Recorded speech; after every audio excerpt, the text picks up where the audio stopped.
जवानों को नमन। देहरादून में सैनिक सम्मान समारोह का आयोजन किया गया। सीएम पुष्कर सिंह धामी ने जवानों के शौर्य को सलाम किया है, वीरों के बलिदान और समर्पण को याद किया है। कारगिल विजय दिवस के मौके पर देहरादून में वीर सैनिकों के सम्मान में कार्यक्रम आयोजित किया गया। मुख्य सेवक सदन में हुए कवि सम्मेलन और सैनिक सम्मान समारोह में मुख्यमंत्री पुष्कर सिंह धामी ने शिरकत की। सीएम धामी ने कहा कि कारगिल विजय दिवस भारतीय सेना के अदम्य साहस, शौर्य और बलिदान का प्रतीक है। उन्होंने वीर जवानों के योगदान को नमन करते हुए राष्ट्र के प्रति समर्पण का संदेश दिया।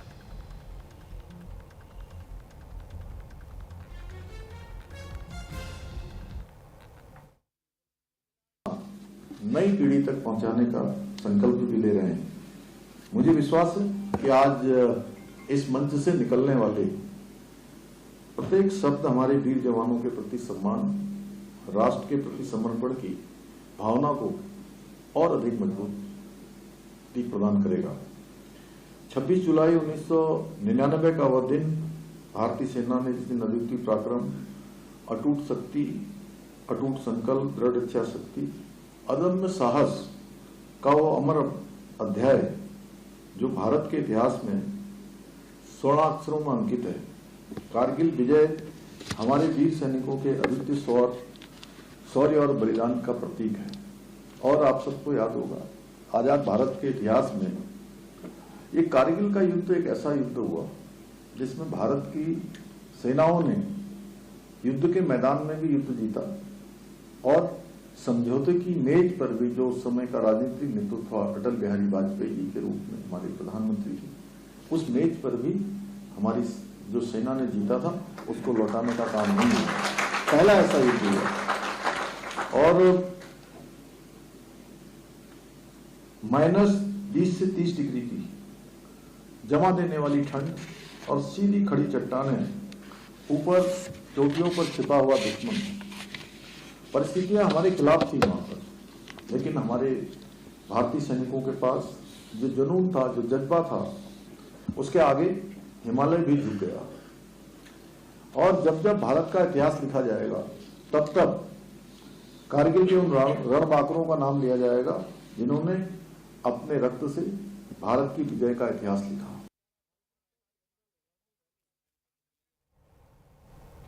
कारगिल विजय दिवस पर वीर जवानों को श्रद्धांजलि दी गई। सीएम पुष्कर सिंह धामी ने शहीद स्मारक पर शहीदों को नमन किया। गांधी पार्क में आयोजित किया गया श्रद्धांजलि कार्यक्रम, शहीदों के अदम्य साहस को उन्होंने याद किया।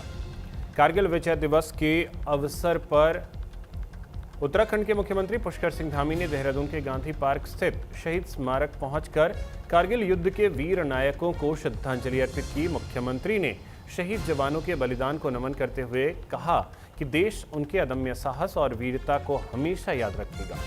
इस मौके पर कई जनप्रतिनिधि और अधिकारी मौजूद रहे।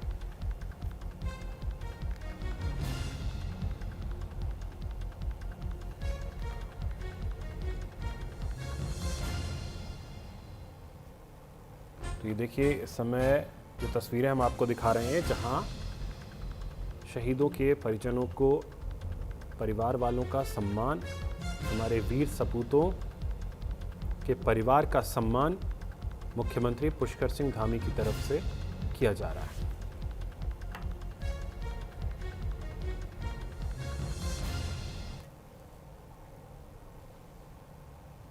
हरिद्वार में कारगिल के वीरों को श्रद्धांजलि दी गई। डीएम मयूर दीक्षित ने शहीदों को नमन किया। पूर्व सैनिकों और शहीद परिवारों का सम्मान भी किया गया। समस्याओं के समाधान का भी भरोसा दिया गया। कारगिल विजय दिवस के मौके पर हरिद्वार में शहीदों को श्रद्धांजलि अर्पित की गई। जिला मुख्यालय में आयोजित कार्यक्रम में जिलाधिकारी मयूर दीक्षित ने कारगिल के वीरों के बलिदान को नमन किया। इस दौरान पूर्व सैनिकों और शहीद परिवारों को सम्मानित किया गया, साथ ही उनकी समस्याओं के समाधान का भी भरोसा दिलाया।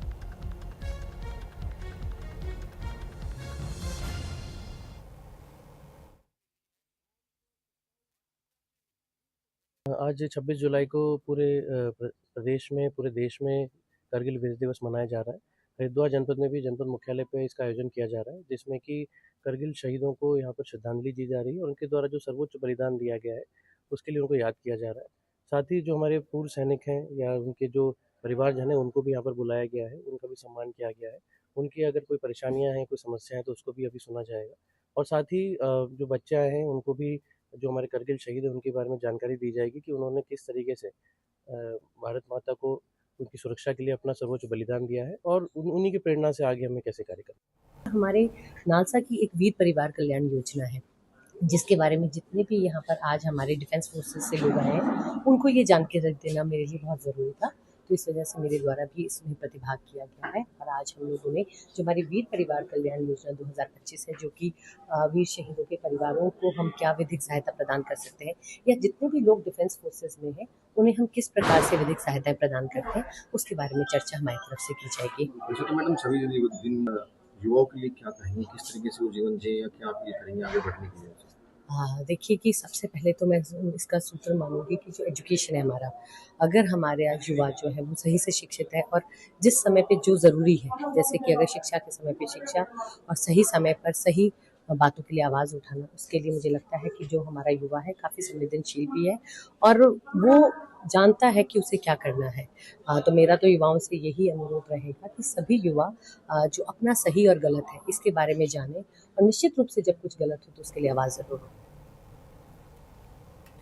पीएम के मन की बात का 136वां एपिसोड आज प्रसारित हुआ। सीएम पुष्कर सिंह धामी ने मन की बात कार्यक्रम को सुना। देहरादून में कार्यकर्ताओं और लोगों की मौजूदगी में मन की बात के इस एपिसोड को उन्होंने सुना।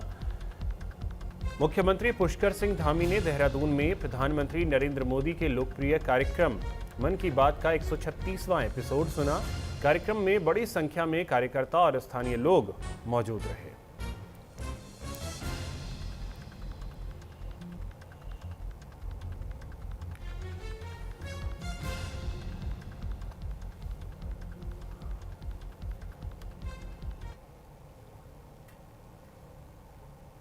प्रदेश के पूर्व कैबिनेट मंत्री हीरा सिंह बिष्ट का निधन हो गया। देहरादून के सिटी हार्ट हॉस्पिटल में उन्होंने अंतिम सांस ली। सोमवार को उनके पैतृक गांव में उनका अंतिम संस्कार किया जाएगा। निधन से राजनीतिक दलों में शोक की लहर है। उत्तराखंड कांग्रेस के वरिष्ठ नेता और पूर्व कैबिनेट मंत्री और इंटक उत्तराखंड के प्रदेश अध्यक्ष हीरा सिंह बिष्ट का हार्ट अटैक की वजह से निधन हो गया। वह 85 साल के थे। देर रात तबीयत बिगड़ने पर उन्हें देहरादून के ईसी रोड स्थित सिटी हार्ट हॉस्पिटल ले जाया गया, जहां डॉक्टरों ने उन्हें मृत घोषित कर दिया। उनके निधन की खबर मिलते ही कांग्रेस नेता, श्रमिक संगठन और राजनीतिक गलियारे में शोक की लहर दौड़ गई। वहीं कांग्रेस नेताओं ने दिवंगत आत्मा की शांति और शोक संतप्त परिवार को इस कठिन समय में संबल प्रदान करने की प्रार्थना की। आपको बता दें कि सोमवार को उनके पैतृक गांव नालापाली के शमशान घाट में पूरे राजकीय सम्मान के साथ उनका अंतिम संस्कार किया जाएगा।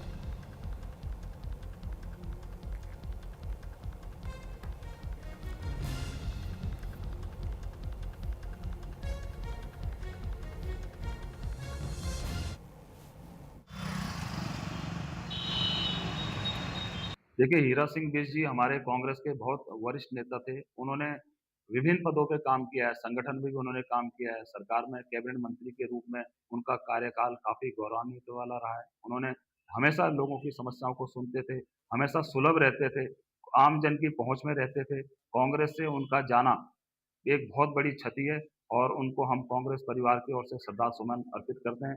भगवान से प्रार्थना करते हैं कि अपने चरणों में उनको स्थान दें और ये सभी कांग्रेस के लिए, हमारे कांग्रेस के जो कार्यकर्ता हैं, उनके लिए दुःख का समय है और जो उनकी जो कमी है, उसको कभी भी पूरा नहीं किया जा सकता। उनको हम इस अवसर पर श्रद्धांजलि अर्पित करते हैं। तो अधिक जानकारी के साथ सहयोगी अमित रावत हमारे साथ जुड़ गए हैं। अमित, हीरा सिंह बिष्ट का निधन कांग्रेस के लिए कितना बड़ा झटका?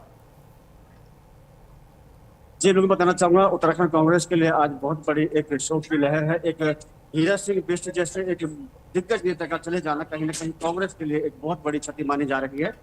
प्रदेश कांग्रेस प्रदेश जो है उसमें तमाम जितने भी उनके कार्यकर्ता हैं, उनके जो विधायकगण है, सभी यही कह रहे हैं कि बहुत ही सरल स्वभाव के थे, बहुत ही सज्जन व्यक्ति थे, लेकिन उनका इस तरीके से चले जाना कहीं ना कहीं क्योंकि आगामी आगे जो है इलेक्शन भी है, तो कहीं एक जो है दिग्गज नेता और उसके बाद एक दिग्गज होने के साथ साथ उनके पास जो एक्सपीरियंस था, जो अनुभव था, वो सभी को सलाह देते थे। तो ऐसे में जो है इस तरीके चले जा रहा है, क्योंकि कल देर शाम से उनको जो है हार्ट में दिक्कत हो रही थी, जिस वजह से इसी रोड में स्थित जो सिटी हार्ट हॉस्पिटल है वहाँ उनको एडमिट कराया गया, जाके हार्ट अटैक से उनकी जो है डेथ हो गई। उसके बाद जो है पूरे कांग्रेस में और जितने भी राजनीतिक दल है सब में शोक की लहर दौड़ पड़ी।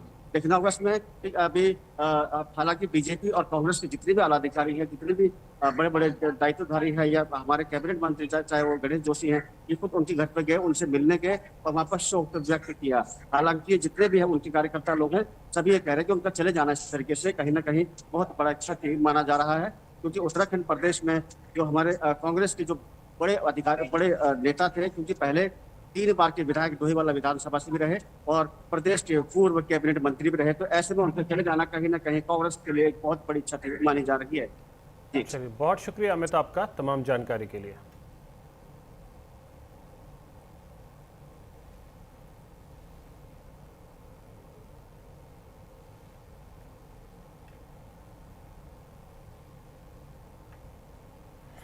केंद्रीय शिक्षा मंत्री धर्मेंद्र प्रधान के इस्तीफे पर राजनीतिक प्रतिक्रियाओं का दौर जारी है। आम आदमी पार्टी ने इसे छात्रों और युवाओं के लंबे संघर्ष की जीत बताया। पार्टी के युवा प्रदेश अध्यक्ष हिमांशु पुंडीर का कहना है कि अब सिर्फ इस्तीफा नहीं बल्कि शिक्षा व्यवस्था में व्यापक सुधार और छात्रों की समस्याओं के अस्थायी समाधान की दिशा में भी सरकार को ठोस कदम उठाने होंगे।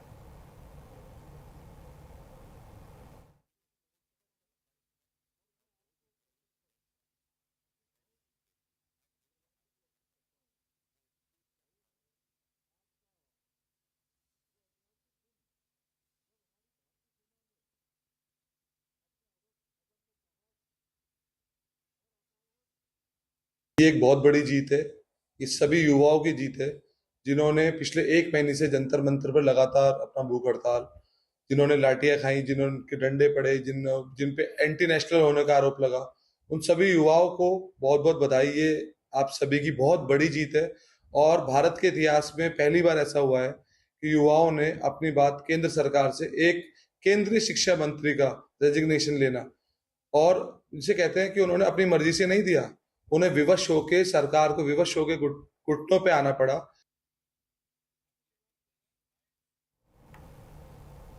केंद्रीय शिक्षा मंत्री धर्मेंद्र प्रधान के इस्तीफे पर कांग्रेस ने भी सरकार पर निशाना साधा है। पार्टी का कहना है कि यह फैसला छात्रों और युवाओं के लंबे संघर्ष का नतीजा है। कांग्रेस ने आरोप लगाया कि अगर सरकार ने समय रहते कदम उठाए होते तो हालात यहां तक नहीं पहुंचते।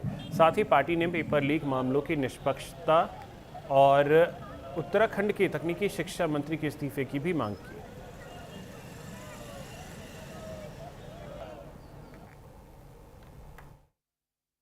देश के शिक्षा मंत्री धर्मेंद्र प्रधान जी का इस्तीफा ये युवाओं के संघर्ष की जीत है, छात्रों के संघर्ष की जीत है, राहुल गांधी जी के संघर्ष की जीत है, जज्बे की जीत है।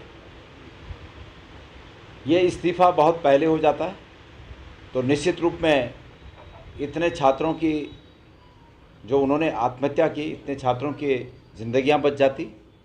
ये इस्तीफा अगर पहले हो जाता है तो जंतर मंतर पर जिस प्रकार से पूरे देश से छात्र और लोग जगह जगह से गए, उनका ये प्रयास, उनका ये समय, उनका ये सभी सामर्थ्य जाया नहीं होती।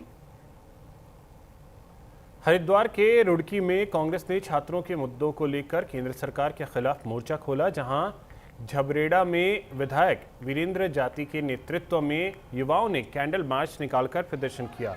विधायक ने धर्मेंद्र प्रधान के इस्तीफे को छात्रों के संघर्ष की जीत बताया, लेकिन इसे अधूरी जीत करार देते हुए शिक्षा व्यवस्था में बड़े सुधार की मांग की।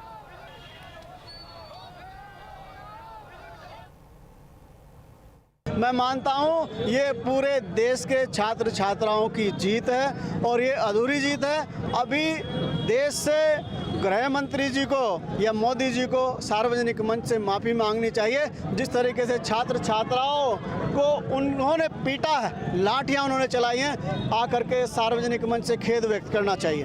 ये भारतीय जनता पार्टी के लोग अपनी कमियां छुपाने में माहिर हैं, तो हमारे देश का, हमारे प्रदेश का ये दुर्भाग्य है। इन भारतीय जनता पार्टी के लोगों की मानसिकता खुद छात्रों को गाली देने की है।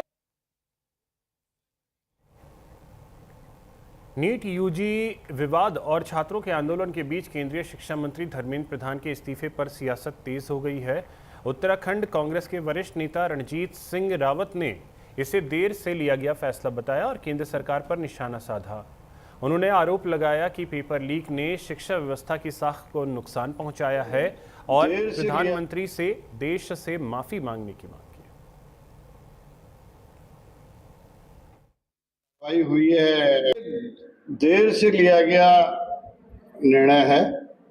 ये इस्तीफा और जो 47 अधिकारियों के खिलाफ कार्रवाई हुई है उनके एनएटी के, इसको तो जब पेपर लीक हुआ था उसी समय आ जाना चाहिए था और तब लोगों को विश्वास होता। पूरे देश और दुनिया में भारत की डेमोक्रेसी और भारत के एजुकेशन सिस्टम पे जो है शंकाएं होने लग गई हैं और इसका भारी नुकसान हमारे बच्चों को चुकाना पड़ेगा।